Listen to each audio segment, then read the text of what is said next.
Welcome to Marple Whispers. I'm Sean. Tell me, where are you listening from right now? And what time is it there? I'd love to know. Share it in the comments along with how you liked the story.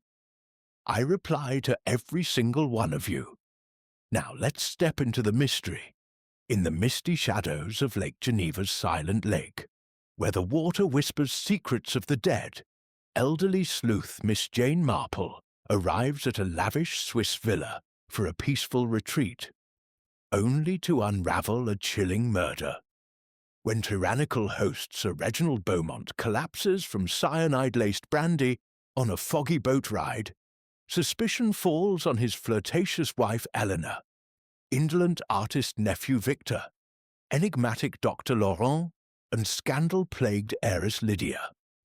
But as jewels vanish, affairs ignite, and a terminal illness exposes mercy killings twisted by greed, Miss Marple's keen village wisdom pierces the facade.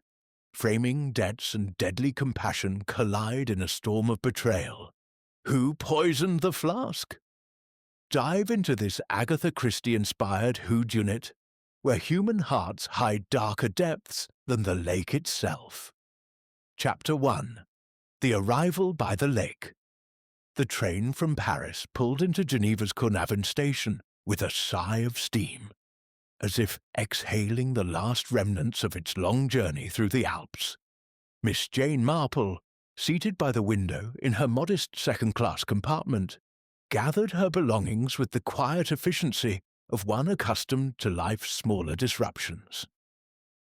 At 74, she was no stranger to travel, though her adventures seldom strayed beyond the familiar lanes of St. Mary Mead. Yet here she was, in Switzerland, drawn by a letter from her dear friend Lady Constance Hargreaves, whose elegant script had painted a picture of tranquil days by Lake Geneva. "The silent lake, Jane," the letter had read, "where the water lies so still at dawn that one might hear a pin drop from heaven itself. Come and rest your bones. The air is a tonic, and the company promises to be most diverting." A porter helped her down, tipping his cap with a polite, "Bonjour, madame." Miss Marple smiled, her blue eyes twinkling behind her spectacles, and adjusted her knitted shawl against the brisk October breeze wafting in from the lake. She had dressed sensibly, a tweed skirt, sturdy shoes, and a hat pinned firmly against any alpine gusts. A waiting car, arranged by Lady Hargreaves, whisked her through the bustling streets of Geneva, past grand hotels and chocolate shops, toward the suburb of Cologne.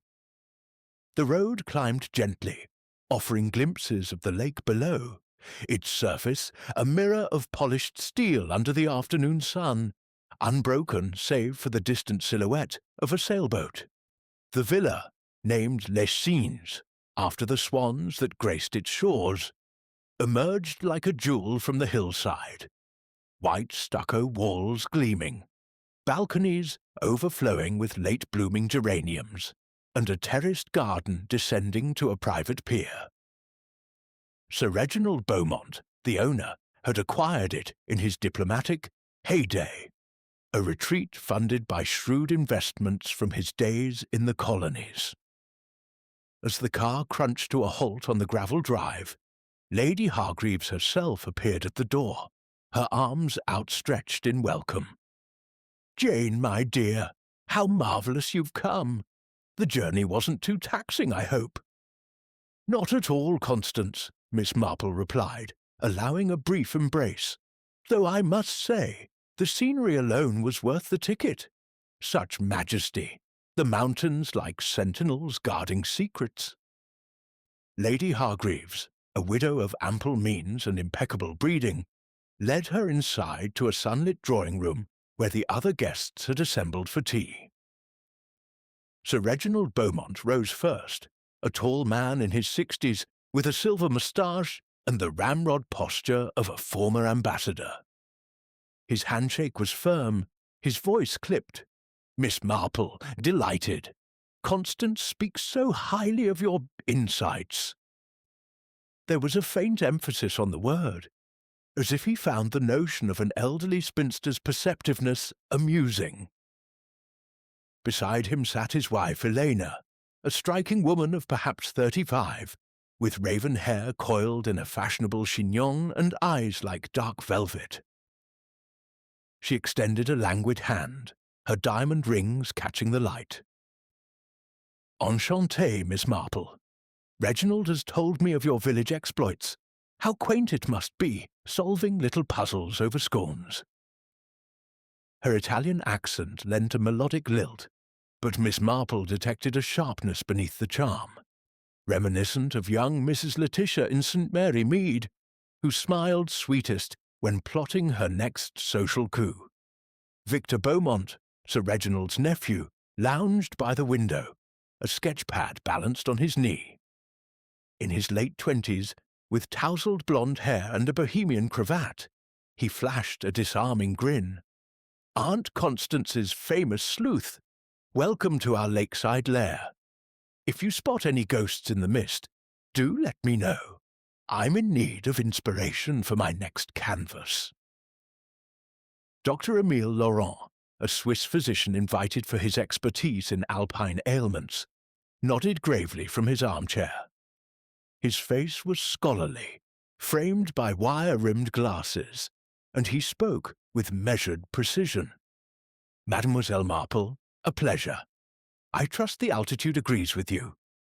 The lake's silence can be therapeutic, though it amplifies one's inner thoughts, sometimes uncomfortably so."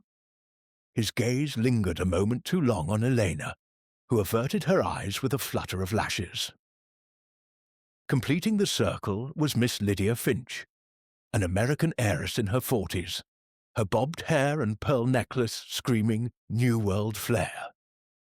She had fled a whispered scandal in Boston, something about a disputed inheritance, or so the rumors went, and now toured Europe with a trunk full of guidebooks. "Well, hello there. Another Brit in the mix. Splendid. This place is straight out of a fairy tale, isn't it? Though I hear the lake's got a dark side. Drownings, disappearances. Makes you wonder what's lurking under that glassy calm." Tea was served, delicate china cups brimming with Darjeeling, accompanied by buttery biscuits and slices of Gruyère. As conversation flowed, Miss Marple sat quietly, her knitting needles clicking softly like a metronome measuring hidden rhythms.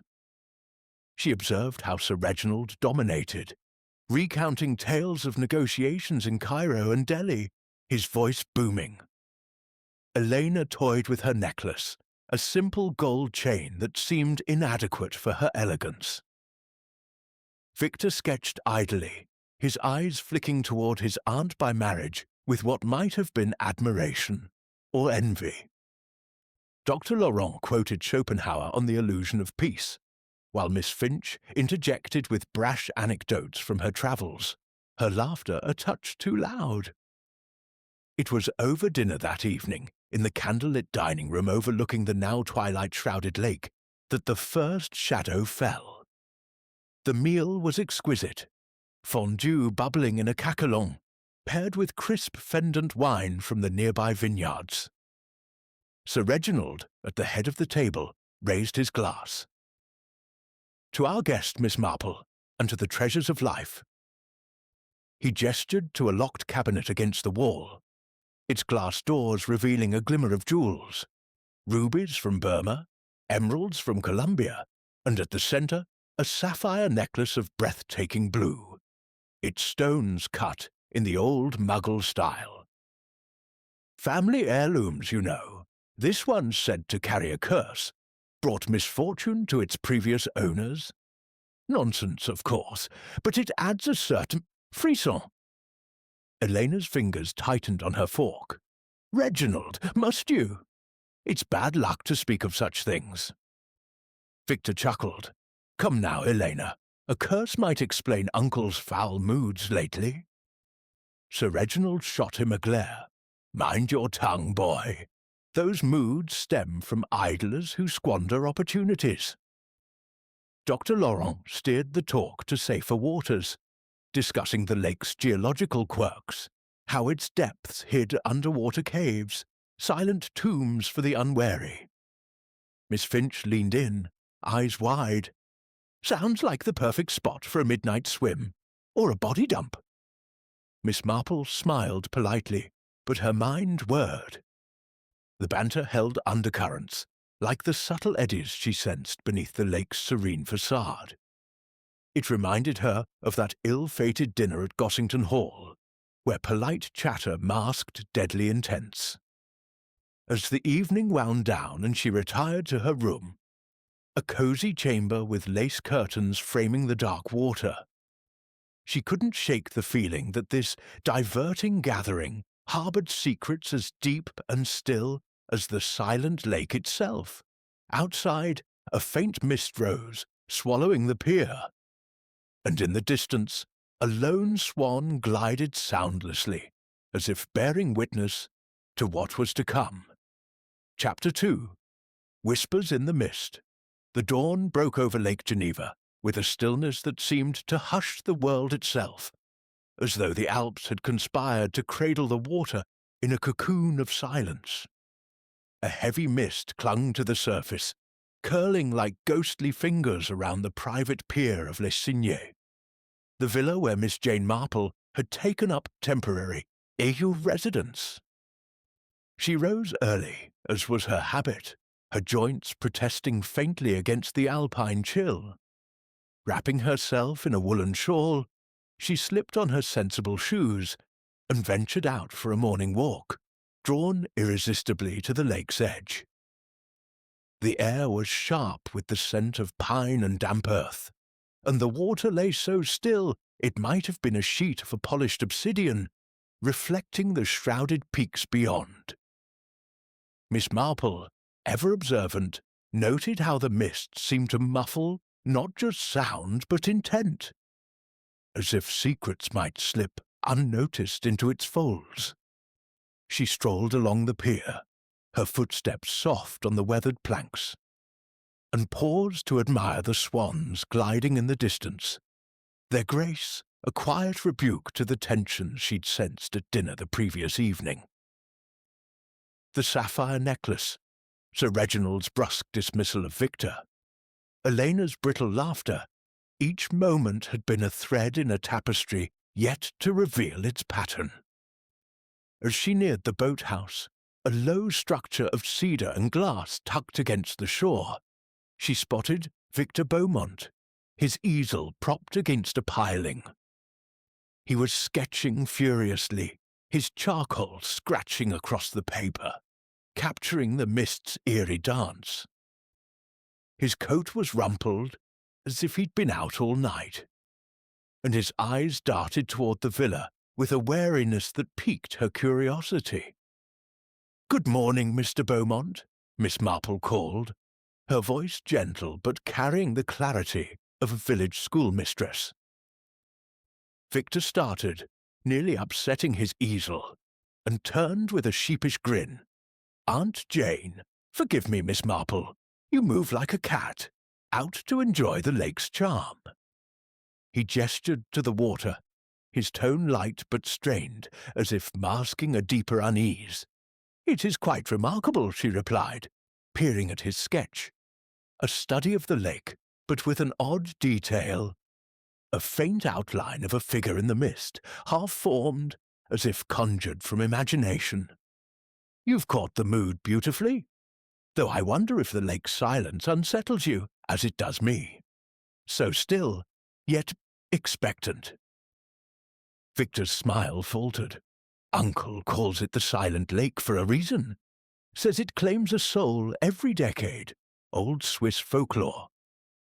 I don't believe it, mind you, but it's hard not to feel watched out here." He glanced at the villa again, and Miss Marple followed his gaze, noting a curtain twitch in an upstairs window, Elena's room, if she recalled the layout correctly. Back at the villa, breakfast was a strained affair in the oak-panelled dining room. The mist pressed against the windows, lending an oppressive intimacy to the gathering. Sir Reginald presided with his usual authority, his silver hair gleaming under the chandelier, but his mood was sour. "Victor, you'll join us on the boat tour this afternoon," he barked, slicing into a boiled egg with surgical precision. "No more skulking in that boathouse, wasting time on scribbles." Victor flushed but said nothing, his fingers tightening around his coffee cup. Elena, radiant in a silk blouse the colour of claret, laughed, a trill that rang false to Miss Marple's ear. "Oh, Reginald, let the boy dream. Not everyone thrives on your schedules." Her eyes met Victor's briefly, a spark passing between them that Miss Marple filed away, recalling a similar look between the vicar's daughter and the grocer's assistant in St. Mary Mead, just before a scandal erupted. Miss Lydia Finch, her American accent cutting through the tension, leaned forward. "I heard a juicy tidbit in town yesterday. Seems Elena's been seen at the Café du Lac with a certain banker. Jacques Fournier, was it? Quite the charmer, they say." She smirked, clearly relishing the stir her words caused. Elena's smile froze, and Sir Reginald's fork paused mid-air, his jaw tightening. "Lydia, gossip is beneath you," Lady Hargreaves interjected, her tone sharp but her eyes anxious. Dr. Émile Laurent, sipping his coffee, offered a cryptic remark. In silence, truths surface, but so do lies. Nietzsche knew this well. His gaze lingered on Elena, who busied herself with her napkin. Miss Marple, nibbling a croissant, said little, but observed much. The undercurrents were stronger now, like ripples betraying a stone tossed into still water. Sir Reginald's mention of revising his will, cutting Victor out for his feckless ways, hung in the air, unanswered but not forgotten. Elena's charm seemed a performance, and Dr. Laurent's philosophical musings felt like a screen for something sharper. Miss Finch's barb, meanwhile, hinted at a motive, jealousy, perhaps, or a desire to unsettle the household. The afternoon boat tour, proposed by Lady Hargreaves to lift spirits, only deepened the unease. The group boarded a sleek motorboat, its engine purring as it cut through the mist, which had thinned but not vanished. Sir Reginald stood at the prow, his overcoat flapping like a flag, regaling them with tales of his diplomatic triumphs in Istanbul. "A firm hand, that's what's needed then and now," he declared, sipping from a silver hip flask he kept tucked in his pocket. Miss Marple noted how he alone drank from it, a habit that marked him as particular, if not paranoid. Elena sat near Victor, her laughter bright, but her eyes watchful. Dr. Laurent, bundled in a scarf, studied the water as if it held answers to unasked questions. Miss Finch snapped photographs with a flashy new camera, exclaiming over the lake's beauty, while Lady Hargreaves fidgeted, her hostess's smile strained. Miss Marple, seated at the stern, clutched her shawl and let her eyes roam, catching the small things. Victor's sketchbook, tucked under his arm, its pages fluttering to reveal a drawing of the sapphire necklace. Elena's hand brushing Dr. Laurent's as she passed him a thermos. Sir Reginald's brief wince as he swallowed his brandy, as if it tasted off. Then it happened. Sir Reginald, mid-sentence about a treaty, in '98, clutched his throat, his face contorting. He gasped, a horrible gurgling sound, and collapsed onto the deck, his flask clattering beside him. Dr. Laurent sprang forward, loosening the older man's collar, but his expression was grim. "Poison," he muttered, sniffing the flask. "Cyanide, I'd wager, faint almond scent." Elena screamed, a theatrical wail that drew all eyes. Victor froze, his hands trembling. Miss Finch dropped her camera, cursing softly. Lady Hargreaves clutched Miss Marple's arm, whispering, "Oh, Jane, what is this?" The boat turned sharply back to shore, the mist closing in as if to shield the crime. By the time they docked, Inspector Henri Duval of the Geneva police was waiting, summoned by a quick-thinking boatman. A dapper man with a waxed moustache and piercing eyes, he surveyed the group with clinical detachment. "No one leaves the villa until I say so," he announced, his French accent crisp. "This is murder!" As the body was carried to the parlour, Miss Marple lingered by the pier, her knitting untouched in her lap. The lake's silence seemed to mock the chaos, its surface unrippled yet heavy with secrets. She thought of a case in St. Mary Mead, where a poisoned jam tart had unravelled a web of greed and betrayal. "People are much the same," she murmured, her eyes scanning the group as they filed back to the villa. Elena's tears, Victor's pallor, Laurent's calm, each was a clue, and the mist, like the lake, hid more than it revealed. The game, as Miss Marple well knew, had only just begun. Chapter 3. Shadows of Suspicion. The villa of Les Cygnes, so radiant under yesterday's sun, now seemed to hunker beneath a pall of dread, its white walls dulled by the lingering mist that clung to Lake Geneva's shores. Inside, the parlour had become a grim stage. Sir Reginald Beaumont's body laid out on a velvet-draped table, his face frozen in a rictus of agony. The air carried the faint bitter tang of cyanide, a scent that mingled uneasily with the wax polish and lavender sachets of the room. Miss Jane Marple sat in a corner, her knitting needles moving with rhythmic precision, though her eyes missed nothing. The household buzzed with nervous energy as Inspector Henri Duval, his notebook open and his moustache twitching with purpose, began his interrogations. Duval, a man of meticulous habits, had cordoned off the villa, his officers stationed at every exit like sentinels guarding a besieged fortress. He began with Eleanor Beaumont, whose beauty seemed undimmed even by grief, or its semblance. She sat opposite him, her dark eyes brimming with tears that fell too perfectly to be unpracticed. "I loved Reginald," she insisted, her Italian accent thickening with emotion. "He was my everything. That flask, it was his alone, always in his pocket. How could I have poisoned it?" Miss Marple noted the tremor in her voice, but also the way her fingers toyed with a sapphire pin at her throat. Its blue a faint echo of the cursed necklace Sir Reginald had boasted of. In St. Mary Mead, Miss Marple recalled, the butcher's wife had wept just as convincingly over her husband's demise, only to be found hiding his savings in a biscuit tin.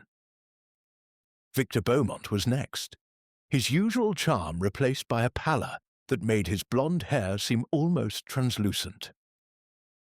He paced the room, his hands shoved deep into the pockets of his corduroy jacket. "Uncle and I quarrelled, yes," he admitted under Duval's sharp gaze.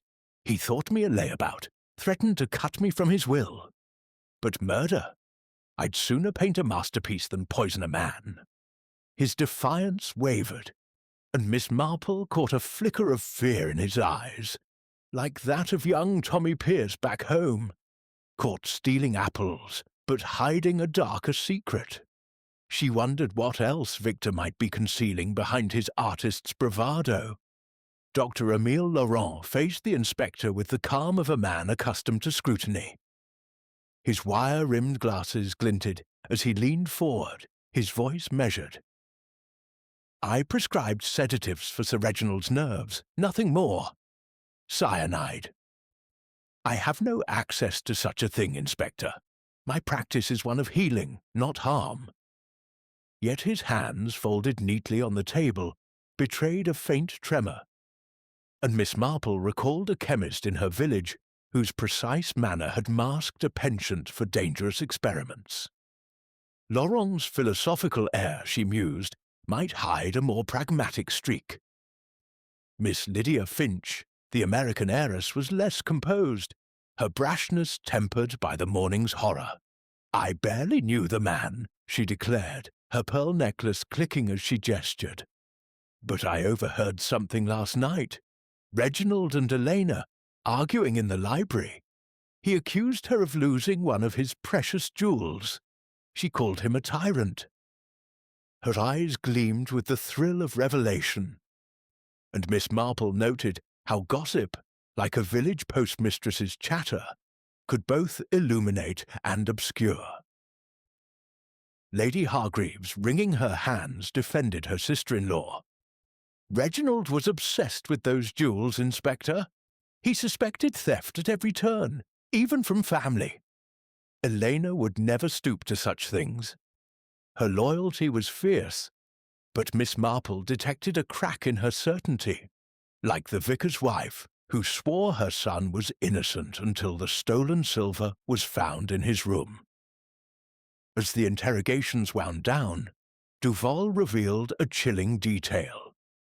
The cyanide had been introduced into Sir Reginald's hip flask, a silver heirloom engraved with his initials, which he kept jealously guarded.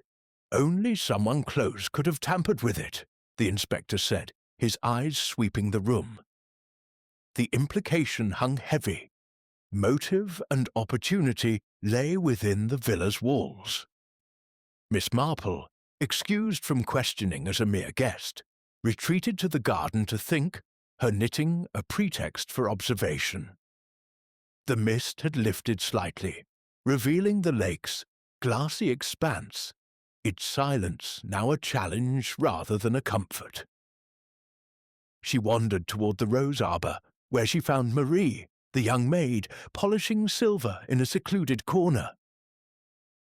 "A terrible day, mademoiselle," Marie whispered, her French accent soft. "But I saw something odd last night.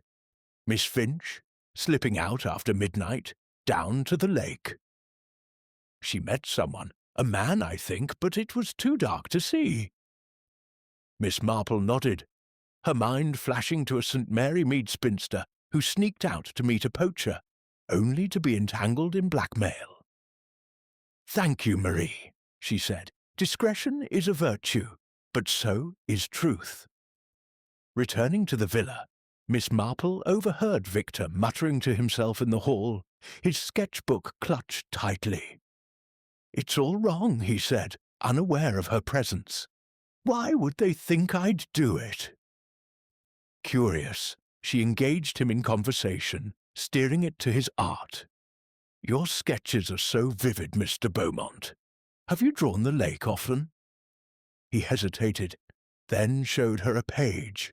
Not the misty scene from that morning, but a detailed rendering of the sapphire necklace, its stones glinting with almost menacing clarity.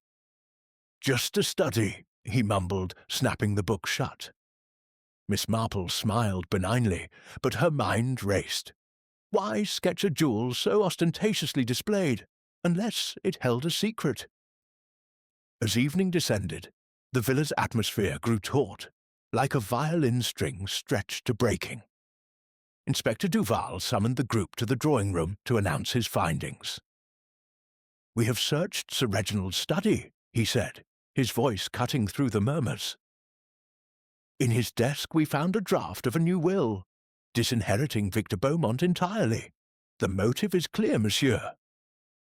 Victor's face drained of colour, and Elena gasped, her hand flying to her mouth. Miss Marple, however, noted Dr. Laurent's stillness, his eyes fixed on the floor as if avoiding scrutiny. Dinner was a sombre affair, the fondue untouched, the wine flat. Miss Finch whispered to Lady Hargreaves about Elena's rumoured dalliance with the banker, Jacques Fournier, her voice carrying just far enough to reach Miss Marple's ears. "She's not as heartbroken as she seems," Miss Finch hissed. "And that doctor, he's too calm, don't you think?" Miss Marple said nothing. but her needles clicked faster, weaving thoughts as much as wool. She recalled a case in her village where a farmer's wife had poisoned her husband's ale, all for a lover's promise of freedom. The lake outside, its surface unbroken, seemed to whisper of hidden depths, debts, desires, betrayals. As the group dispersed, Miss Marple lingered, her eyes catching a glint in the fireplace. A fragment of paper, half-burned, with the words "Repay by midnight" scrawled in a hurried hand. She retrieved it carefully, tucking it into her reticule. The inspector might dismiss her as a meddlesome old lady, but she knew better. The shadows of suspicion were lengthening, and in their depths lay the truth, waiting to be unravelled like a skein of yarn. The silent lake, she thought, was silent no longer. It murmured with the echoes of a crime yet to be fully understood. Chapter 4. Ripples of Deception. The morning after Sir Reginald Beaumont's murder, the villa of Lessines seemed to hold its breath, as if the very walls anticipated the next revelation. The mist over Lake Geneva had thickened, cloaking the water in a veil that muted the world beyond the villa's windows. Miss Jane Marple, seated in the conservatory with her knitting, watched the household through the glass panes, her sharp eyes catching the subtle shifts in demeanour that betrayal so often betrays. The air was heavy with suspicion, and Inspector Henri Duval's investigation had stirred the pot, leaving each guest to simmer in their own unease. Duval, with his waxed moustache and relentless precision, had escalated his efforts. By mid-morning, his officers had scoured the villa, and their search yielded a damning discovery. The sapphire necklace, that glittering relic Sir Reginald had called cursed, was found hidden in Victor Beaumont's room, tucked beneath a loose floorboard under his bed. The inspector confronted Victor in the drawing-room, where the group had gathered under his stern directive. "Explain this, Monsieur Beaumont," Duval demanded, holding the necklace aloft, its stones catching the light like frozen tears. Victor's face blanched, his artist's hands trembling as he stammered, "I swear, I didn't put it there. Someone's framing me." His voice cracked, and Miss Marple, knitting quietly by the fireplace, noted the desperation in his eyes. So like young Jimmy Brown in St. Mary Mead, caught with stolen candlesticks, he swore he'd never touched.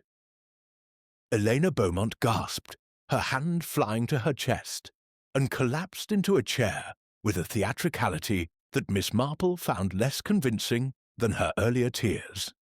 Dr. Émile Laurent steadied her, his touch lingering a fraction too long, a detail not lost on Miss Marple's village-honed instincts. Miss Lydia Finch, her American bravado undimmed, snorted. "Well, that's convenient, isn't it? The disinherited nephew with a stolen jewel? Looks like you're in deep, Victor." Lady Hargreaves, pale and wringing her hands, pleaded, "Inspector, Victor's no thief, let alone a murderer. There must be an explanation." Duval was unmoved. Further searches revealed traces of cyanide in a vial hidden in the boathouse, where Victor often sketched. A gardener, Monsieur Piaget, testified to seeing Victor near the boat the morning of the murder, fiddling with something metallic, possibly the flask. "It's enough for now," Duval declared, snapping handcuffs on Victor's wrists. "You will remain in custody." As Victor was led away, protesting his innocence, Miss Marple's needles paused. The evidence was too tidy, she thought, like a jigsaw puzzle forced together by impatient hands. She recalled a case in her village where a stolen brooch was planted to ruin a rival's reputation. Greed and spite often wore such obvious masks. Determined to probe deeper, Miss Marple sought out Marie, the maid, who was polishing brass in the pantry. The girl's eyes widened at the sight of the elderly Englishwoman, but she relaxed under Miss Marple's gentle questioning. "Mademoiselle, I shouldn't speak, but Miss Finch, she's been odd. Late at night, I've seen her by the lake, talking to a man in a long coat. Not a lover, I think. Too furtive. Like they were planning something." Miss Marple nodded, her mind flashing to a St. Mary Mead seamstress who met a smuggler by moonlight, her secrets spilling under a kind word. "And Madame Elena?" Miss Marple pressed. Marie hesitated. "She's been close with Dr. Laurent. Whispers in the garden, late hours. I heard her say once, 'Reginald mustn't know.'" Armed with this, Miss Marple took a solitary walk along the lake's edge, the mist dampening her shawl, but not her resolve. Near the boathouse, she spotted something glinting in the mud. A small glass vial, its label smudged but faintly legible. Potassium cyanide. The fingerprints on it were blurred, as if deliberately wiped. She tucked it into her reticule, careful not to touch its surface, and pondered its significance. A planted clue, perhaps, or a careless oversight? The lake's silence seemed to taunt her, its depths holding answers just out of reach. Back at the villa, Lady Hargreaves confided in Miss Marple over tea, her voice low. "Reginald's fortune wasn't what it seemed, Jane. Bad investments, debts to Swiss banks. He was selling his jewels to cover them. He kept it from Elena, but I think she suspected." Miss Marple sipped her tea, her mind turning to the grocer's widow in her village who hid her husband's debts behind a facade of prosperity. "And the necklace?" she asked. Lady Hargreaves frowned. He swore it was safe in the cabinet, but he was paranoid about theft. Victor was his scapegoat. That afternoon, Miss Marple cornered Miss Finch in the library, where the heiress was flipping through a guidebook with feigned nonchalance. "Miss Finch, you seem well informed about local gossip," Miss Marple began, her tone as mild as a summer breeze. "Have you heard anything about Sir Reginald's financial troubles?" Miss Finch's eyes narrowed, but she laughed. "Oh, you're a sly one. Sure, I heard he was strapped, trying to pawn those jewels on the quiet. Elena wasn't happy about it, let me tell you. I saw her storm out of his study last week, muttering about being trapped." Miss Marple nodded, filing away the detail, and changed tack. "And your midnight strolls by the lake? Surely not just for the scenery." Miss Finch flushed, her bravado slipping.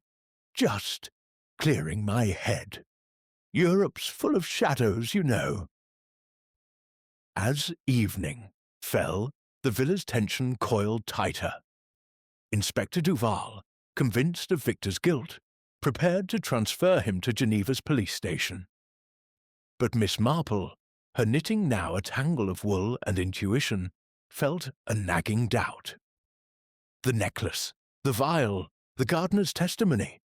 It all pointed too neatly to Victor, like a script written to mislead. She slipped into Sir Reginald's study, where his papers lay under police guard, and persuaded a young officer to let her glance at the draft will. It confirmed Victor's disinheritance, but named Eleanor as sole beneficiary unless contested by a living heir. A motive, perhaps, but for whom? Dinner was a grim affair, the group diminished by Victor's absence and Sir Reginald's ghost. Elena, pale but composed, wore the sapphire pin again, its gleam catching Miss Marple's eye. Dr. Laurent spoke little, his philosophical air replaced by a guarded silence.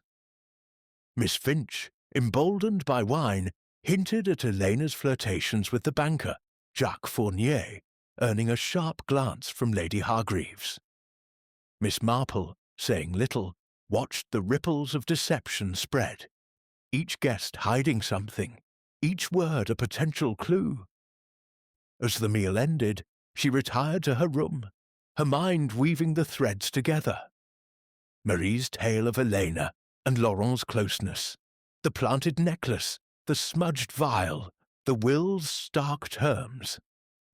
The lake outside, its surface unbroken in the moonlight, seemed to whisper of hidden currents. Love, greed, or perhaps something darker. Miss Marple's needles resumed their rhythm, clicking like a clock counting down to the moment when the truth, like the lake's depths, would yield its secrets. She knew, as she had in St. Mary Mead, that the heart of a crime lay not in evidence alone, but in the human frailties it exposed. Chapter 5. Depths Uncovered. The villa of Lechine stood sentinel over Lake Geneva, its elegance now tarnished by the stain of murder. The mist had retreated, leaving the lake's surface a mirror of deceptive calm under a slate-grey sky. Inside, the air was thick with unspoken accusations, each guest navigating the aftermath of Victor Beaumont's arrest with a mix of relief and unease. Miss Jane Marple, however, remained unswayed by the apparent resolution. Seated in the conservatory, her knitting a soft counterpoint to the morning's tension, she pieced together the fragments of the case, her mind as sharp as the alpine wind. The evidence against Victor, the sapphire necklace, the cyanide vial, the gardener's testimony, was compelling, yet it felt to her like a village charade, too neatly staged to be true. Inspector Henri Duval, confident in his case, bustled about the villa, his officers cataloguing evidence with mechanical precision. But Miss Marple, ever the observer of human nature, sought the cracks beneath the surface. She began with Dr. Emile Laurent, inviting him for a quiet chat over tea in the garden, where the roses drooped under the shura weight of dew. "You must find this all quite unsettling, Doctor," she said, her tone as mild as a St. Mary Mead vicar's sermon. "A man of medicine, caught in such a tragedy." Laurent adjusted his glasses, his scholarly face betraying a flicker of discomfort. "Indeed, mademoiselle, Sir Reginald was my patient, but his death was no medical matter." Miss Marple sipped her tea, her eyes never leaving his. "You treated him for more than nerves, I gather? A serious illness, perhaps?" Laurent stiffened, his cup clinking against its saucer. "He had cancer, advanced and inoperable. He confided in me, begging for relief from the pain. I prescribed palliatives, nothing more." His voice was steady, but Miss Marple caught the faintest tremor, reminiscent of a chemist in her village who swore his tonics were harmless until arsenic was found. "Relief can take many forms," she mused aloud. "Some might call cyanide a mercy." Laurent's eyes narrowed, but he said nothing, excusing himself with a curt nod. Her next quarry was Miss Lydia Finch, whom she found in the villa's music room, idly plinking at the piano. The American heiress, her pearls gleaming against a navy dress, greeted Miss Marple with a wary smile. "You're sniffing around like a bloodhound, aren't you?" she said, her Boston accent sharp. Miss Marple smiled benignly. "Merely curious, my dear. You mentioned a scandal back home. Something about an inheritance." Miss Finch's fingers faltered on the keys. "Old news. My brother's firm accused me of siphoning funds. All nonsense, but Sir Reginald got wind of it. Threatened to expose me unless I invested in his shaky ventures." Her voice was defiant, but her eyes darted to the window, as if seeking escape. Miss Marple nodded, recalling a St. Mary Mead widow who hid her debts behind bold defiance, only to crumble under scrutiny. As Miss Finch resumed playing, Elena Beaumont entered, her face pale but composed. Before Miss Marple could steer the conversation, Elena rounded on Miss Finch. "You and your gossip, Lydia, spreading lies about me and that banker. I won't stand for it." Her voice rose, and she lunged, delivering a sharp slap to Miss Finch's cheek. Miss Marple stepped between them, her small frame surprisingly commanding. Now, ladies, tempers won't help us find the truth." As Elena stormed out, Miss Marple noted her brooch, a sapphire pin matching the stolen necklace. "A family piece, Mrs. Beaumont?" she asked lightly. Elena froze, then muttered, "A gift from Reginald," before fleeing. Miss Marple's mind whirred. A jewel so casually worn suggested familiarity or complicity. That evening, under the guise of a walk, Miss Marple slipped to the boathouse, where the lake's edge lapped softly against the pilings. The moon cast a silver glow, illuminating a faint footprint in the damp earth, large, likely a man's, and matching the size of Dr. Laurent's polished shoes. Nearby, tucked in a crevice between boards, she found a scrap of paper, its ink blurred but legible. "The lake will keep our secret." The handwriting was Laurent's, precise and angular, as seen in his medical notes. She pocketed it, her thoughts racing. A secret shared with whom? Elena, perhaps, whose closeness with the doctor had been whispered about by the maid Marie. Back at the villa, Miss Marple pieced together a theory. Sir Reginald's illness, known only to Laurent, offered a motive. A mercy killing, perhaps, cloaked as murder to secure the inheritance. The will favoured Elena, but only if Victor the heir was out of the picture. The necklace in Victor's room, the cyanide vial, both pointed too neatly to him, suggesting a frame. But why? Greed, love, or both?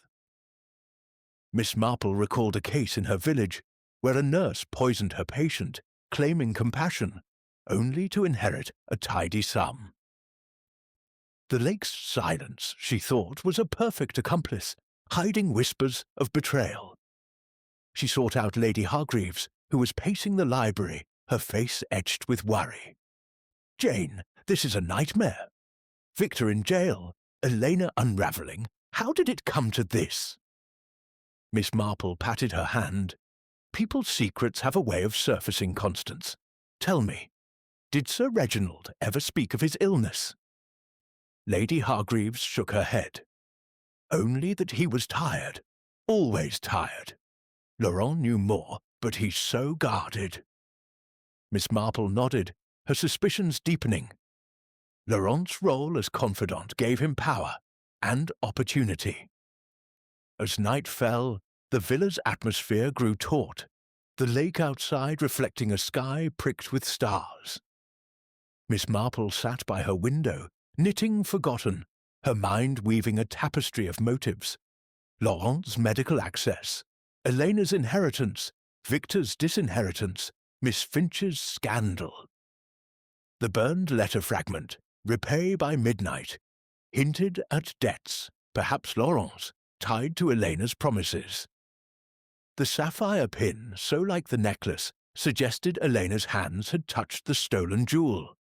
And the boathouse note, "Our secret," pointed to a conspiracy, one the lake's depths might conceal, but not erase. Miss Marple's thoughts turned to a St. Mary Mead gardener, framed for theft by a jealous rival, his innocence proven only by a chance remark. Here, the clues were deliberate, the frame too perfect. She resolved to confront Duval tomorrow to nudge his focus beyond Victor.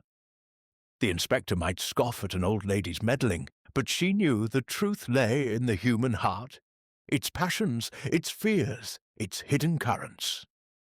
The silent lake, gleaming under the moon, seemed to nod in agreement, its surface a mask for the depths where secrets swam, waiting for her to cast her net. Chapter 6. The gathering storm rain lashed the windows of Les Cygnes, the villa's elegance now a beleaguered fortress against the storm brewing over Lake Geneva. The lake, no longer silent, churned with restless waves, as if mirroring the turmoil within the household. Miss Jane Marple sat in the drawing-room, her knitting a quiet anchor amidst the gathering tempest of suspicion and fear. Victor Beaumont's arrest had brought a fragile calm, but Miss Marple's instincts, honed by years of unravelling village intrigues, told her the truth lay deeper, like a current hidden beneath the lake's troubled surface. The clues, Dr. Laurent's cryptic note, Elena's sapphire pin, the smudged cyanide vial, pointed to a conspiracy, and tonight, she sensed, the storm would break open the case. Inspector Henri Duval had summoned the household to the drawing-room, his waxed moustache gleaming under the chandelier's light. His officers stood by the doors, their presence a silent warning against flight. The group assembled uneasily. Elena Beaumont, her beauty strained by sleeplessness, clutched a handkerchief. Dr. Emile Laurent, his scholarly composure fraying, adjusted his glasses. Miss Lydia Finch, her American bravado muted, toyed with her pearls. Lady Hargreaves, pale and anxious, hovered near Miss Marple, seeking reassurance. Victor remained in custody, his absence a gaping wound in the room's tension. Duval paced, his notebook snapping shut with a sound like a gavel. "We have evidence, mesdames et messieurs, but questions remain. The sapphire necklace, the cyanide, the will, all point to Monsieur Victor. Yet I sense gaps in the story." His eyes flicked to Miss Marple, who sat demurely, her needles clicking softly. "Miss Marple, you've been observant. Have you thoughts to share?" The room turned to her, some with curiosity, others with thinly veiled scorn. Miss Marple set down her knitting, her blue eyes serene but piercing. "Oh, Inspector, I'm just an old lady who notices things, but I believe Victor is innocent." Gasps rippled through the group. Elena's sharp, Miss Finch's sceptical, Laurent's barely audible. Lady Hargreaves clutched her arm. "Jane, are you certain?" Miss Marple smiled, her voice gentle but firm. "Quite certain, my dear. The truth is like a village gossip. It hides in plain sight if you know where to look." She began, her tone as calm as if recounting a parish meeting. Sir Reginald's illness was a secret, known only to Dr. Laurent, who admitted to prescribing palliatives for his cancer. But cyanide is no palliative, it's a swift end. I believe Dr. Laurent provided it, not as murder, but as a misguided act of mercy, urged by someone close. Her eyes rested on Eleanor, who flinched, her handkerchief twisting. Madame Beaumont stood to gain everything. Sir Reginald's will named her sole heir, provided no one contested it. Victor, the natural heir, was a threat. Thus, the necklace in his room, the cyanide in the boathouse, planted to frame him. Duval's moustache twitched. "Bold claims, mademoiselle. But evidence?" Miss Marple reached into her reticule, producing the scrap of paper from the boathouse. This note, in Dr. Laurent's hand, speaks of a secret kept by the lake. I suspect it refers to an understanding with Madame Beaumont, an affair, perhaps, cemented by a shared act. Elena's face drained of colour, and Laurent's hand clenched into a fist. Miss Marple continued, her voice weaving a net. "The sapphire pin Madame Beaumont wears matches the necklace, suggesting she handled the stolen jewel before it was planted. The burned letter, repay by midnight, hints at debts, perhaps Dr. Laurent's, to be settled by Elena's inheritance. The cyanide vial, smudged of prints, was a clumsy attempt to point to Victor, as was the gardener's testimony, likely coached."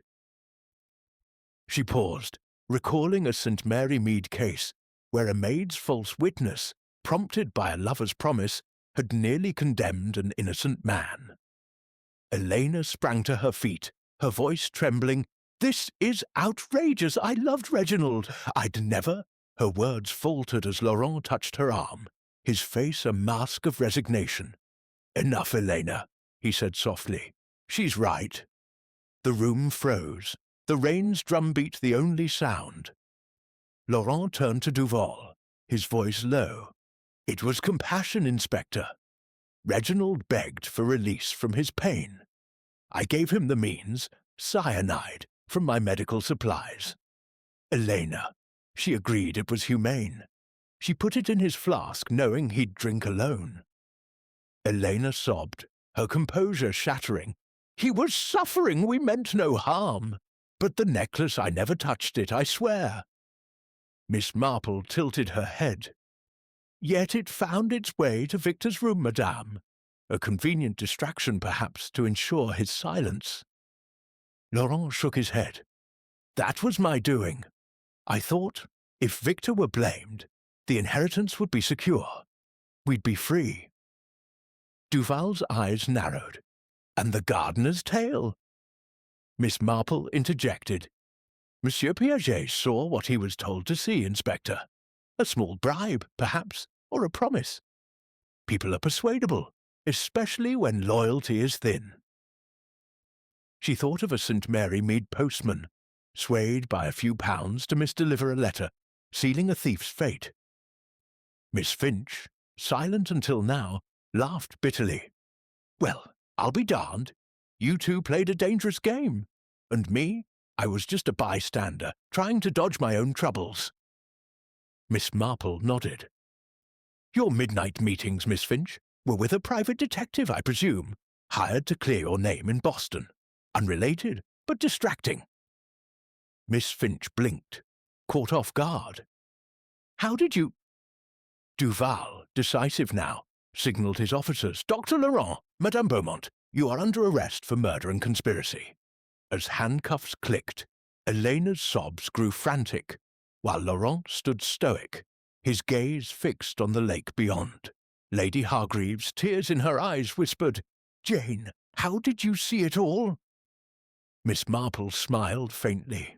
Human nature, Constance. It's much the same whether in a village or by a silent lake.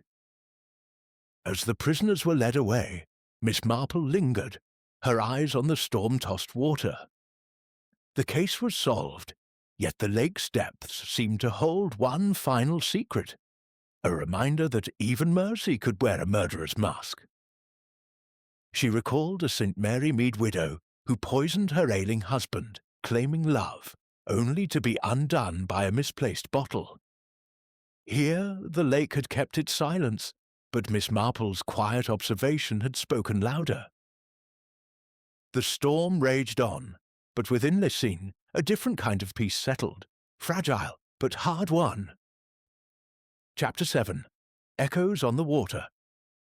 The storm that had battered Lessines had passed, leaving Lake Geneva bathed in a crystalline dawn.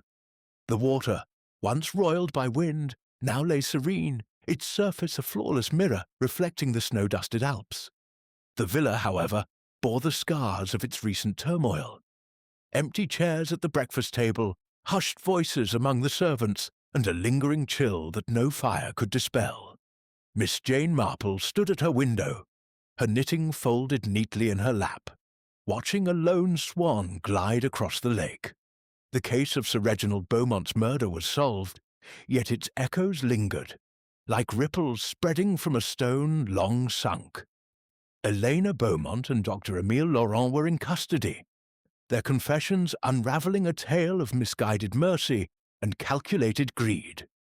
But Miss Marple, ever attuned to the subtleties of human nature, sensed the story's final threads were yet to be tied. The household gathered in the drawing-room, a sombre assembly under the watchful eyes of Inspector Henri Duval's officers. Victor Beaumont, released from custody, stood by the fireplace, his artist's hands still trembling from his ordeal. Lady Hargreaves, her composure restored but her eyes red-rimmed, poured tea with a forced smile. Miss Lydia Finch, her American bravado softened, scribbled in a notebook, perhaps drafting a letter to clear her tarnished name. The absence of Elena and Laurent was palpable, their betrayal a wound that festered in the villa's heart. Miss Marple, invited to join the gathering, took a seat near the window, her presence a quiet reassurance. Lady Hargreaves approached, her voice low. "Jane, you've saved us from a terrible miscarriage. Victor free, the truth out. How can we ever thank you?" Miss Marple's blue eyes twinkled behind her spectacles. "Nonsense, Constance. I merely listened to what people didn't say. The truth, you see, is like a village rumour. It surfaces when you least expect it." Her words, gentle as a breeze, belied the steel of her intuition, honed by years of unravelling St. Mary Mead's secrets. Victor, overhearing, crossed the room and took her hand, his gratitude unguarded. "Miss Marple, I thought I was done for, jail or worse. How did you know I wasn't guilty?" She smiled, patting his hand. "My dear boy, you reminded me of young Tommy Pierce, accused of theft back home because he was an easy target. Evidence can be planted, but human nature betrays itself. Your sketches, your fear, they spoke of innocence, not cunning." Victor flushed, his relief tempered by the memory of his uncle's death. Inspector Duval, lingering by the door, cleared his throat. "Mademoiselle Marple, your instincts have been invaluable. But one matter remains. The gardener, Monsieur Piaget, his testimony was false, you said. We've questioned him, and he admits to being bribed, but not by Laurent or Eleanor." The room stilled, all eyes on Miss Marple. She nodded, unsurprised. "Indeed, Inspector, I suspected as much. Piaget's story was too convenient, like a script rehearsed. Someone else wished to ensure Victor's guilt, perhaps to distract from their own secrets." Miss Finch looked up sharply, her pen pausing. "You don't mean me, surely? I've been straight as an arrow." Miss Marple's smile was kind but probing. "Not you, Miss Finch, though your midnight meetings raised eyebrows. No, I believe the briber was someone with access to the household's pulse, someone who knew the gardener's weaknesses." She turned to Lady Hargreaves, her voice soft. "Constance, you mentioned Sir Reginald's debts to Swiss banks. Did he ever confide in anyone outside the family? A trusted adviser, perhaps?" Lady Hargreaves paled, her teacup rattling. "You can't mean Jacques Fournier, the banker? He visited often, handled Reginald's accounts, but he's respectable." Miss Marple tilted her head. "Respectability, my dear, is often a mask. In St. Mary Mead, our bank manager seemed upright until he was caught funneling funds. Fournier, I suspect, knew of the will and saw a chance to secure his own debts by ensuring Elena's inheritance and Victor's downfall." Duval's eyes narrowed. "Fournier? He was mentioned in connection with Madame Beaumont's indiscretions." Miss Marple nodded. "A rumour, perhaps spread to muddy the water's edge. But Piaget's bribe, likely a few francs from Fournier, who knew the gardener's fondness for gambling, sealed Victor's fate, or so he thought." Duval dispatched an officer to summon the banker, his moustache twitching with renewed purpose. As the group dispersed, Miss Marple took a final walk to the lake's edge, the air crisp with the scent of wet grass. The pier stretched before her, its planks still damp from the storm. She paused by the boathouse, where the cyanide vial and Laurent's note had been found, and considered the lake's role as silent witness. Its depths, she mused, were like the human heart, calm on the surface, but teeming with unseen currents. The swan gliding nearby seemed to nod in agreement, its elegance a stark contrast to the villa's chaos. Back inside, Duval returned with news. Fournier had fled Geneva, his office shuttered, but a ledger found in his desk confirmed payments to Piaget and debts tied to Sir Reginald's failing ventures. "He played a shadow game," Duval admitted, "but your insight, Miss Marple, brought it to light." She waved off the praise. I only saw what was there, Inspector. People's motives, greed, fear, love, are universal, whether in a Swiss villa or a village cottage. As she packed her suitcase, preparing for the train back to St. Mary Mead, Miss Marple reflected on the case. The sapphire necklace, a glittering lure, had masked a deeper crime. A mercy killing twisted by greed, with Fournier's machinations adding a final layer of deception. She thought of a St. Mary Mead widow who poisoned her husband's tea, claiming kindness, only to be undone by a neighbour's sharp eyes. Here, the lake had kept its silence, but Miss Marple's quiet observation had given voice to its secrets.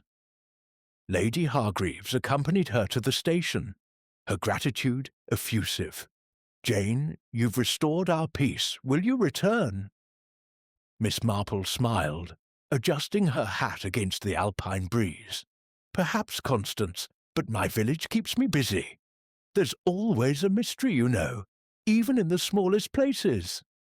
As the train pulled away, she gazed at the lake one last time, its surface now rippling with a gentle wind. The silent lake had spoken, its echoes carrying lessons of betrayal and truth, ready to be recounted over tea in St. Mary Mead, where human nature, as ever, proved the deepest mystery of all.